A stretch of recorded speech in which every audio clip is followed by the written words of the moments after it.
प्रिय मित्रों नमस्कार। मैं अजय सोलंकी एस्ट्रो एडवाइज़र, इसके साथ ही फ्लूटिस्ट यानी बांसुरी वादक, आज के ज्योतिषीय एपिसोड में अपने ज्योतिष के चैनल में आपका हार्दिक स्वागत करता हूं। मित्रों, आज मैं आपको प्रेम विवाह के योग के विषय में बतलाऊंगा। मित्रों, सप्तम भाव विवाह का भाव कहलाता है। लग्न कुंडली का पंचम भाव प्रेम भाव कहलाता है। यदि सप्तम भाव का ग्रह स्वामी और पंचम भाव का ग्रह स्वामी दोनों एक साथ स्थित हैं, कहीं पर भी स्थित हों, चाहे 6, 8, 12 भाव में भी स्थित हों, कहीं पर भी स्थित हैं, तो प्रेम विवाह का योग, लव अफेयर का योग बनता है। ऐसे जातक जाति का विवाह प्रेम विवाह होता है।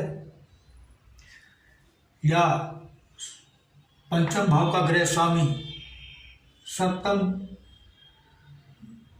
भाव के ग्रह स्वामी एक दूसरे को दृष्टि दे रहे हैं, यदि वो साथ नहीं भी बैठे हैं लेकिन एक दूसरे को देख रहे हैं।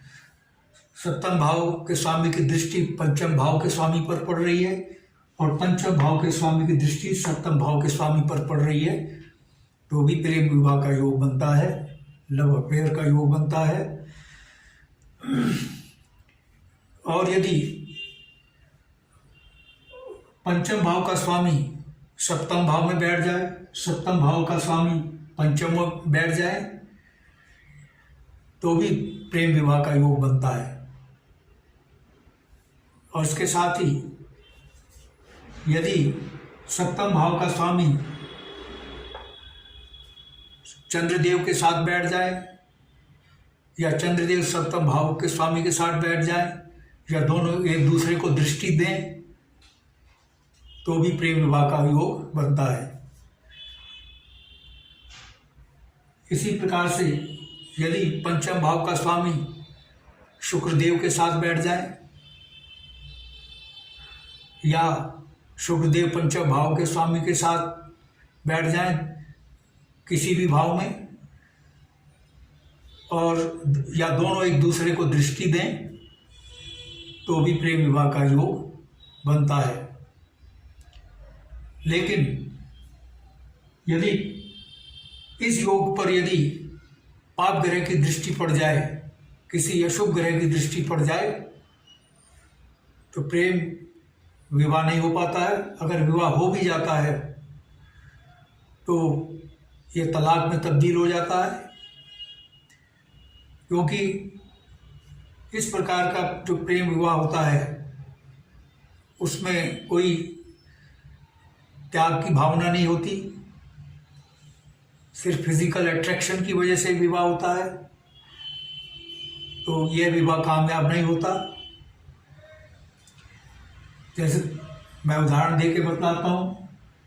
यदि पंचम और सप्तम भाव के स्वामी किसी एक भाव में विराजमान है, फर्ज कीजिए दसम भाव में विराजमान हो गए और इन पर किसी पाप ग्रह की शनि देव की दृष्टि पड़ गई, तो ये प्रेम विवाह नहीं होगा।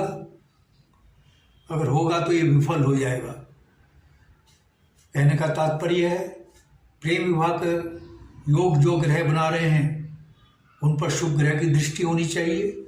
अशुभ ग्रह की दृष्टि प्रेम विवाह में बाधक है। अगर विवाह हो भी जाता है तो वो तलाक में तब्दील हो जाता है।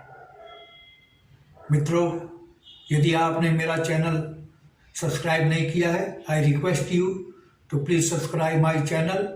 बेल आइकन दबाकर सब्सक्राइब करें, जिससे अगला ज्ञानवर्धक एपिसोड मेरा आपका सबसे पहले आपके पास पहुंचे। और यदि आपके मन में कोई प्रश्न है, शंका है, तो आप कमेंट बॉक्स में जाकर कमेंट कर सकते हैं। और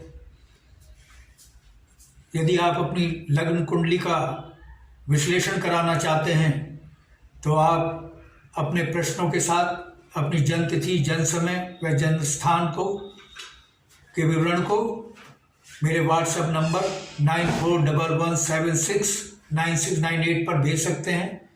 मैं आपको तुरंत रिप्लाई दूंगा। बस आज इतना ही मित्रों, धन्यवाद, नमस्कार।